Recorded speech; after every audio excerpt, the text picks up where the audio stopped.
Right. Yes. So do you know why you get a basic ECG? Do you know why you get a PQRST? Do you know about PQRST? Yes. Yes. So in a normal ECG you're going to get a P. It's like this. So that would be kind of a normal ECG cycle, wouldn't it? So the P is that wave there. The Q is this bit where it goes down. Yeah. There's a line along there called the isoelectric line. So that's kind of the isoelectric line there, Yeah. where everything goes below and comes back to. So we've got P, the Q is the bit that goes down. Q, R, the bit that goes down here is the S. So collectively we've got the QRS complex together. Then this wave here is the T wave. So we've got a PQRST in that order. And what's actually happening is individual myocardial cells, when they're at rest, are electrically negative on the inside. So they're negative inside and they're positive outside. In this state we say that the cell is polarized. It has two poles, like a battery, a positive and a negative pole. So this cell is polarized. It's got a negative inside, a positive outside. Now, muscle's pretty stupid. It's not like nerve cells that are clever. It has to be told when it's time to contract. So when it's time for a muscle to contract, electrical signals will change the polarity across the cell membrane of the individual myocardial cells. And they'll become positive inside and negative outside. So ions, charged atoms, will alter their distribution across the membrane, reversing the polarity inside the cell and outside. So in this state the cell was polarized. When the polarity changes, we say the cell is depolarized. So in this state, the cell is depolarized. It is depolarized. And when a muscle cell depolarizes in health, it will contract. So this will be associated with contraction. The depolarization, it will contract. But if a cell will only contract when it depolarizes, this process here would be depolarization.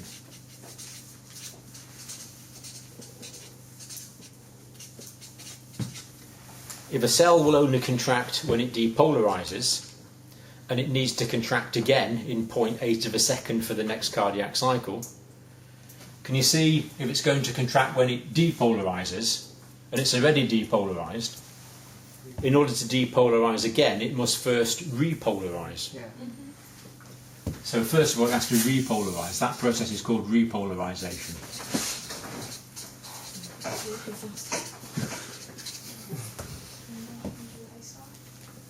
So, the P wave is the electrical activity as detected on the surface of the body that occurs as a result of atrial, myocardial depolarization. It's the depolarization of the atria. In other words, it's when the atria contract. So the P wave is atrial contraction. Then the QRS complex represents the depolarization of the ventricular myocardium. So the QRS complex is the electrical activity as detected on the surface of the body that occurs as a result of ventricular myocardial depolarization. That's why we get a QRS. In other words, in health, the QRS means that the ventricles are contracting. It's not actually the ventricular contraction we see. What we actually see is the electrical stimulus, the electrical depolarization, which causes the contraction of the ventricles. That's what we actually see. And then the T wave is the ventricular myocardium repolarizing, going back to normal. So the T wave is the electrical activity as detected on the surface of the body. That occurs as a result of ventricular myocardial repolarization. So ventricles going back to normal. And the electrical activity that initiates this is generated in an area in the right atrium called the sinoatrial node, or the pacemaker of the heart. That's where this rhythm comes from. Now that rhythm is modified by external sympathetic and parasympathetic stimulation from sympathetic nerves and from the parasympathetic nerve that supplies the heart also. What is the name of the parasympathetic nerve that supplies the heart? Vagus nerve. It is, well then it's the vagus nerve. What number cranial nerve is that? 10. And why is it called the vagus nerve? Because What does vagus mean? it's Vagus means bored. weak. Bored. Bored? It's long. Hmm? It's very long. No, it doesn't mean that. Very weak impulse. No, it doesn't mean that. Give vagal tone. No, it doesn't mean that. It's the stress. Come on, I don't want to have to ask Simon. I've told him you're clever students, which of course you are, you're doing very well. Vagus is from an old Latin word that means vagrant. And a vagrant is like a tramp, they wander around. Oh, Yeah. So vagus actually means the wandering nerve. wandering nerve. Yeah. So it wanders down to the mouth, then it goes down to the heart, then it goes down to the stomach, then it goes down to the intestine. It just kind of wanders around the body. That's why it's called the vagus nerve. And that's good. Anyway, the vagus nerve, the sympathetic and the parasympathetic, can influence heart rate. The actual sinoatrial node has an intrinsic contractile rate of about 90 beats per minute, actually. 90 depolarizations a minute. So most of the time it's being slowed down. So Simon's heart rate there was about 72.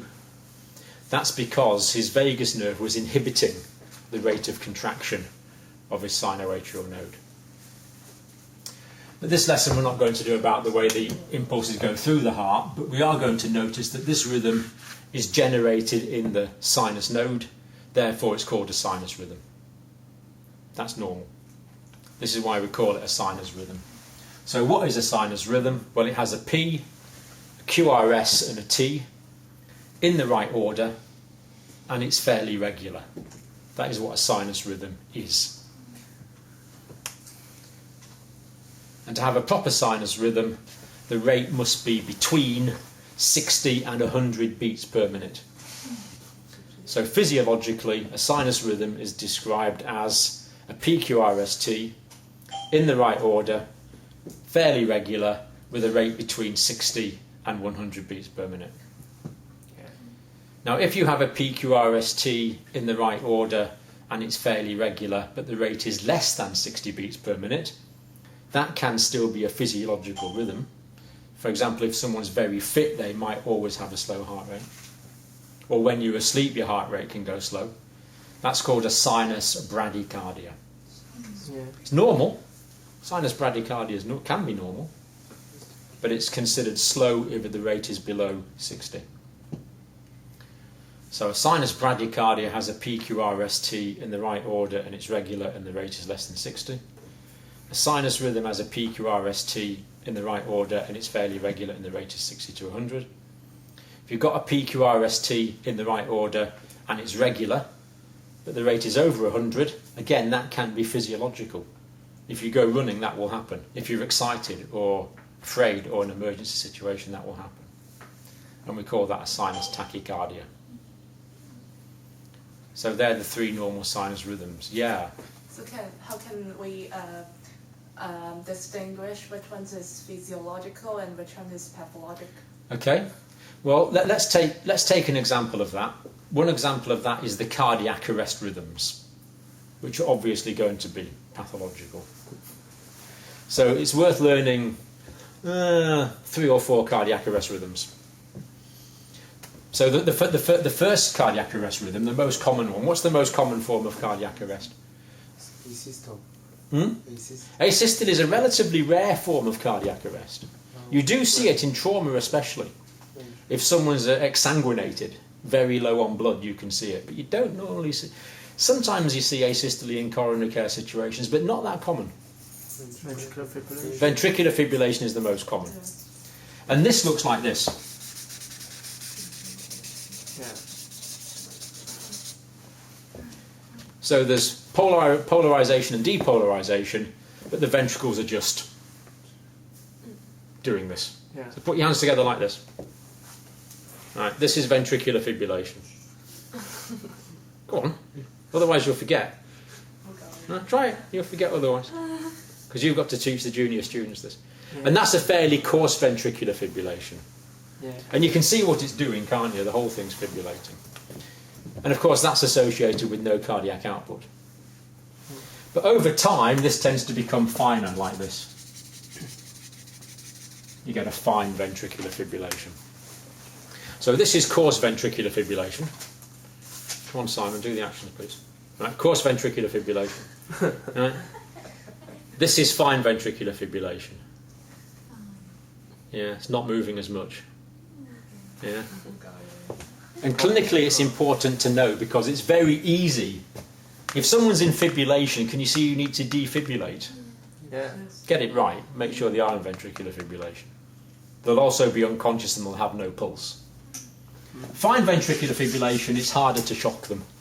Very often you might need to oxygenate them, you might need to give CPR, you might even need to give some adrenaline to course up the ventricular fibrillation to make it more shockable. But so that's the most common cardiac arrest rhythm. Then the prognosis for the fine one is poorer than the left one. Correct. Yeah. But in a good coronary care situation, that is manageable. In a hospital resuscitation situation, you would expect to be able to revert that rhythm. So there, for the two cases, there will not be a clear, regular QRS complex? Between... Absolutely not, absolutely not. Ventricular fibrillation is a completely chaotic rhythm. There will be no discernible, organised rhythm. What's happening is multiple areas of the myocardium are depolarizing chaotically and irregularly. And you get no coordinated contraction. So to get coordinated contraction with a normal QRS, the ventricles have to be doing this. Can I do that one? That's pumping the blood out. Right? If they're doing that, can you see they're not doing that? Yes. Yeah? That's why it's a cardiac arrest situation. Now there's another situation that can be a cardiac arrest situation. And sometimes ventricular tachycardia. yeah, that looks like this. Ventricular tachycardia. Now sometimes the patient with this is unconscious. Other times they might not be. Now this responds superbly to defibrillation, but you've got to make sure the patient's unconscious first. Because it's not very nice getting 2,000 volts or 3,000 volts through your chest when you're awake. And ventricular tachycardia is going to be, well, this is sinus rhythm, isn't it? This is ventricular tachycardia. There's no time for the ventricles to fill up. So there's no cardiac out, very little cardiac. The patient might have a blood pressure of 30 or something. But it's not good. And if this isn't treated, pretty soon it will change into this. If this isn't treated, it will change into this. But what is the reason? The reason is usually an ectopic electrical focus in the myocardium, which is generating impulses.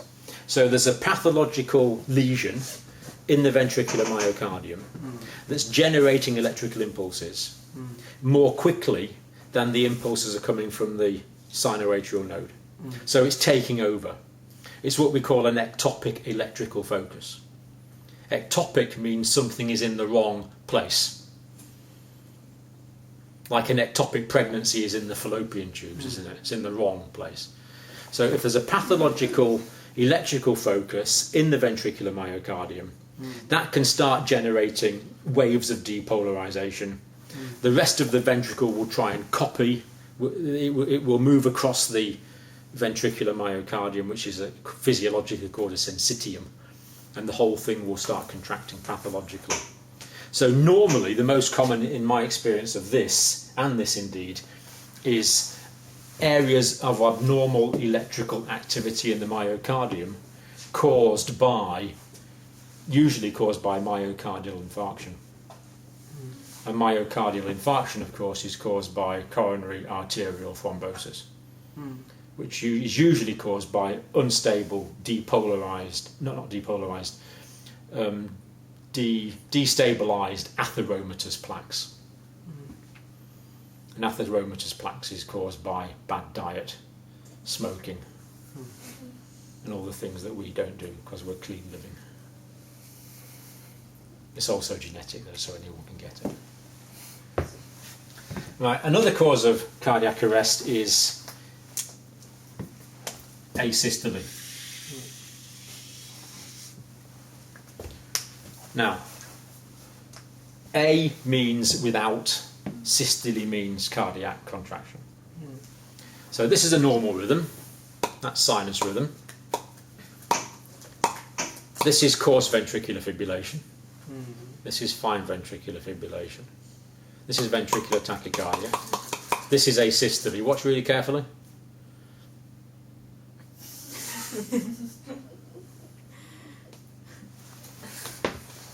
When we bury people, they're in asystole. Unless, of course, you've got it wrong. That is a death rhythm. And ventricular fibrillation will eventually, this will become finer and finer until it becomes asystole, actually.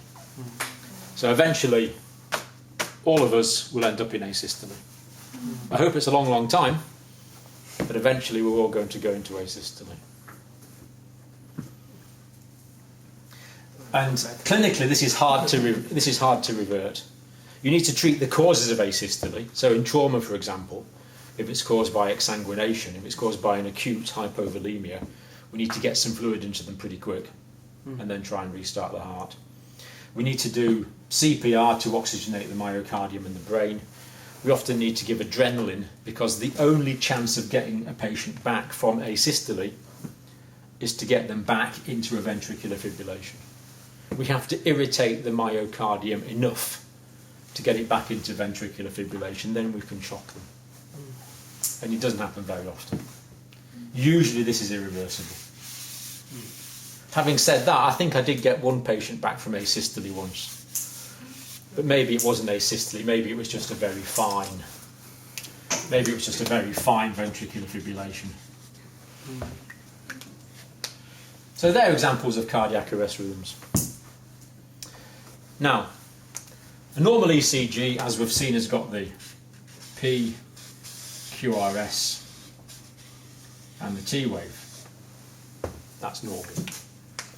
But with a 12-lead ECG, there's two very useful things the 12-lead ECG can show us. One is it can show us if an area of myocardium is infarcted. That would be a ST elevation myocardial infarction. A STEMI, an ST elevation myocardial infarction. Now if that happens, as the name implies, there is ST elevation. And what this means is that we have a P, but the section between and that's the S and the T there, that bit is elevated like that. So this bit here is the area of elevation. And the area of elevation will vary depending on the position in the myocardium that is infarcted.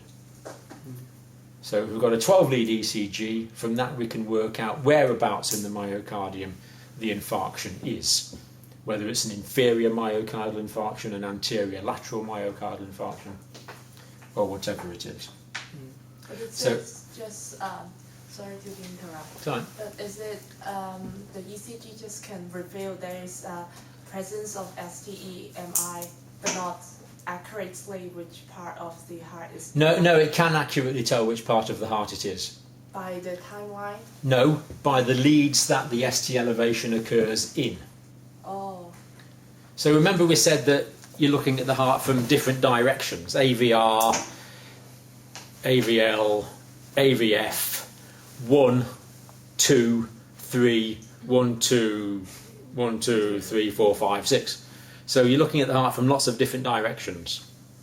Now it takes a bit of practice, but the reason this works is any electrical activity which is moving towards an electrode goes up, and any electrical activity which is moving away from an electrode goes down. So if you look at the different leads, you can work out which part of the myocardium is affected. I'm not going to tell you how to do it just now, because this is just a quick lesson. Okay. But you can do that. So we're looking for ST elevation, which indicates infarction. Now the other common thing we see is ischemic changes. Ischemic changes. And with ischemic changes, very often we get ST depression. And you can actually get this with non-ST elevation myocardial infarctions, where you get ischemic areas in the heart. Or if someone's got stable angina and we put them on a treadmill to exercise them, if we can actually induce the ischemia in the myocardium, then you can see the ST elevation at the time. So if a patient's complaining of chest pain, they think, oh, I've got chest pain, then immediately do a 12-lead ECG. If that chest pain was caused by ischemia, it will diagnose the ischemia because you'll see the ST depression in the relevant leads of the ECG. But the ST elevation will only be there when there is active ischemia. The rest of the time you won't see it. And what we see is, as normal, we have a P, QRS and a T. What you see with ischemia is goes like this, goes up, but this goes down too far like that. And this bit here represents the depression. So an ECG where there's infarction will look like this.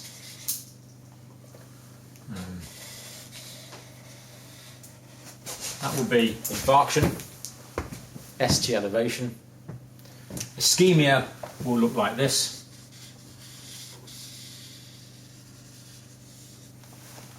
As ST depression. They're the two most basic things to learn when you're interpreting 12-lead ECGs.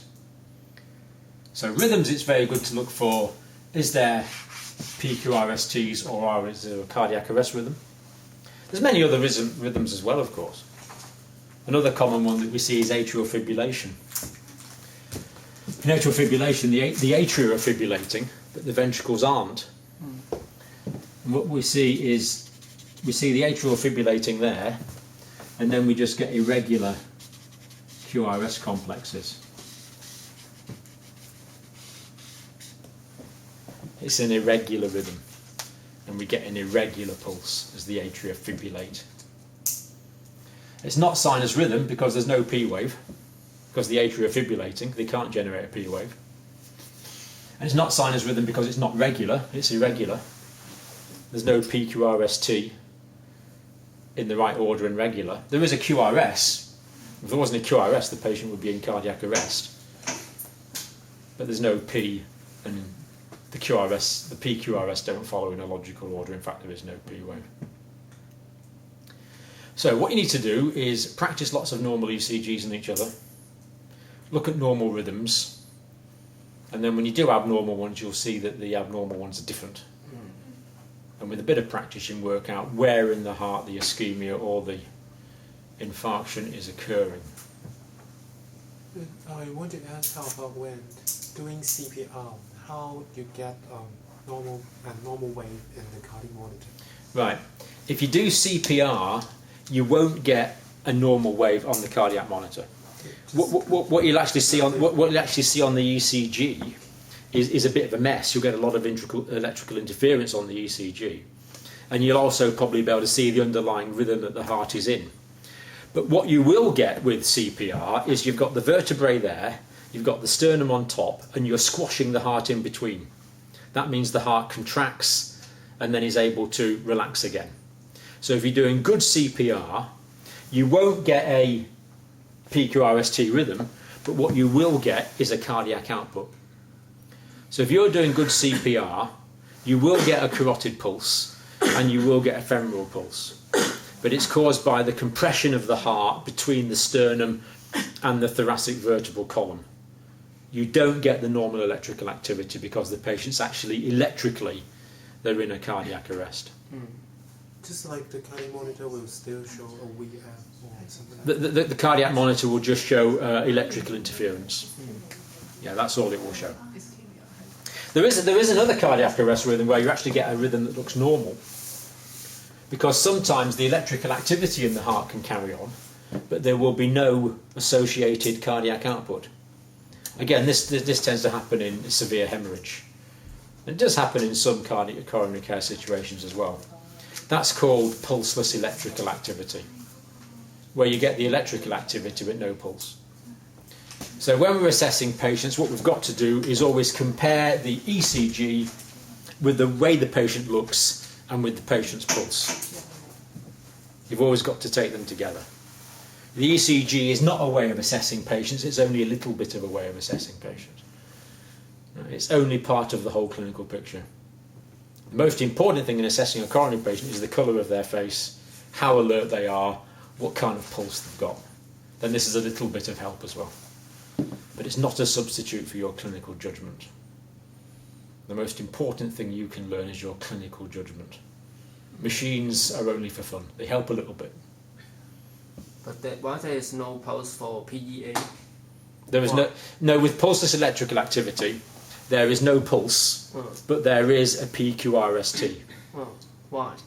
Because you are getting depolarization of the myocardium as normal, but because the myocardium is diseased or hypoxic or hypoperfused, it's just sitting there doing nothing.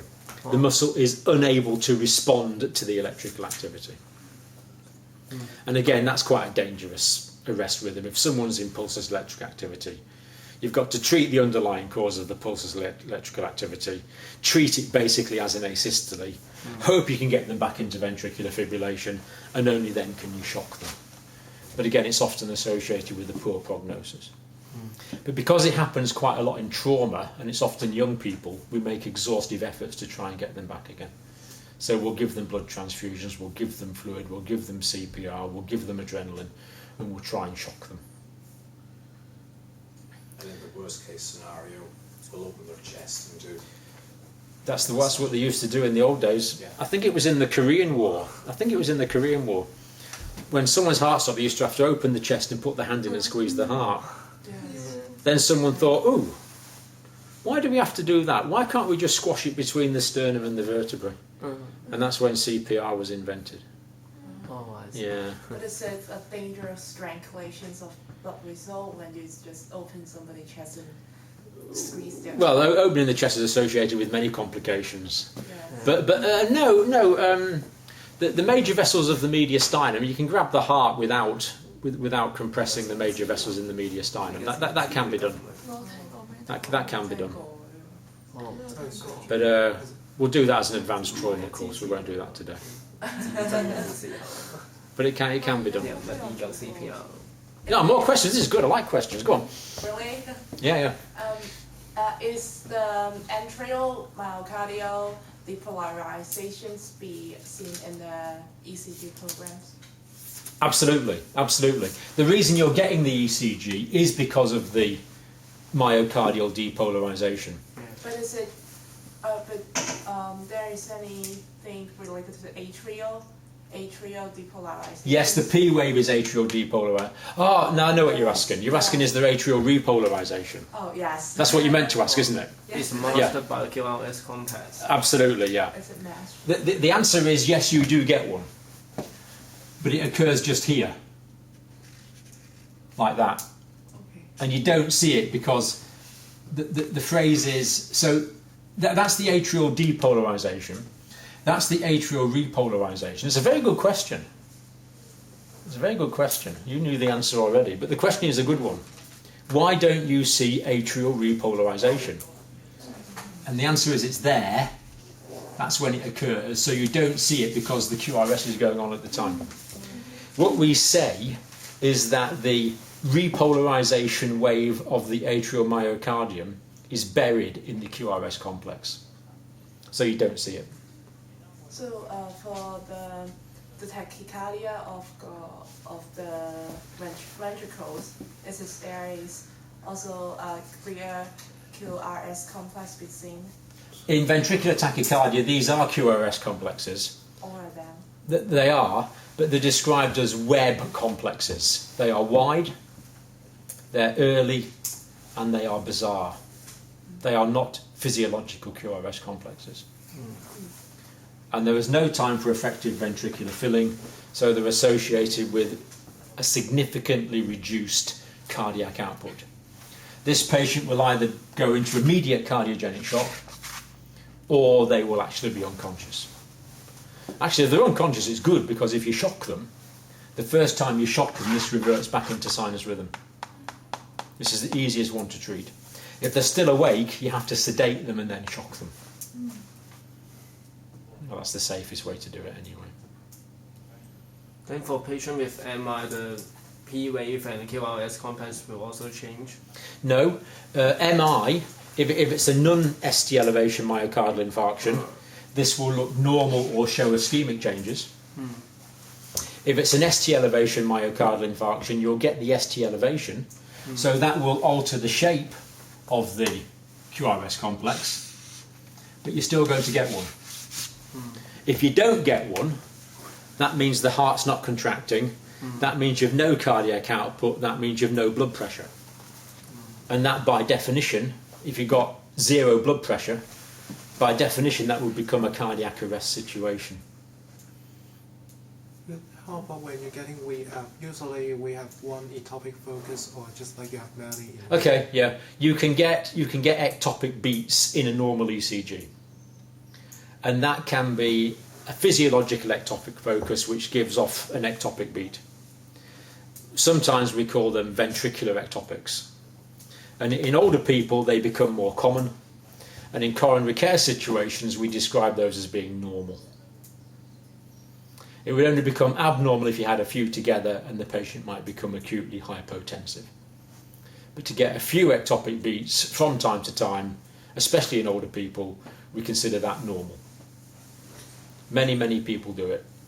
So if you get 160, 65-year-olds, you put them all on an ECG, quite a lot of them are going to have some ventricular ectopics.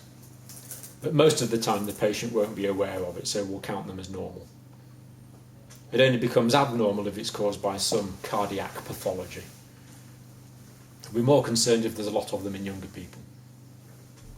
That could be a feature of some cardiac disease. So is it true that MI are associated by my first degree and second degree heart block? Well, heart blocks can occur whenever there is disruption to the internal electrical conducting system of the heart. So as you know, normally you've got the sinoatrial node, the internodal tracts, you've got the atrioventricular node, the atrioventricular bundle, which used to be called the bundle of His, the right and left bundle branches, and the Purkinje fibres. Now in ischemic heart disease, it's quite possible that the blood supply to an area of myocardium which contains part of the conducting fibres could be ischemic or infarcted. That means that the electrical conducting system is going to be blocked at a particular point. And that's what gives rise to heart block. Now if you go and work in coronary care, you actually learn that there's 3 grades of heart block. There's grade 1, type 2 and type 3. The first one, grade 1 heart block, is just a prolonged interval between the P wave and the start of the QRS complex. But then you get 2 types of second degree heart block and 1 type of third degree heart block. But they're all caused by physiological disruption to the internal electrical conducting system of the heart, which is blocking the normal flow of impulses from the sinoatrial node all the way down to the Purkinje fibres that actually innervate the ventricular myocardium. And then is it usually irreversible? Sometimes they get better. You're likely to get full recovery if you can thrombolize. or do quick percutaneous coronary arterial revascularization. So it depends how quick you are in your coronary care situation. You can get the physiology back again. Sometimes in the days after, you can get a degree of recovery if the conducting pathway is not actually infarcted. Other times, if there's severe heart block, we have to go in and do cardiac pacing. And in cardiac pacing, we normally pass an electrical wire into the area of the cardiac apex down the bottom and electrically pace it artificially. But that would be a last resort.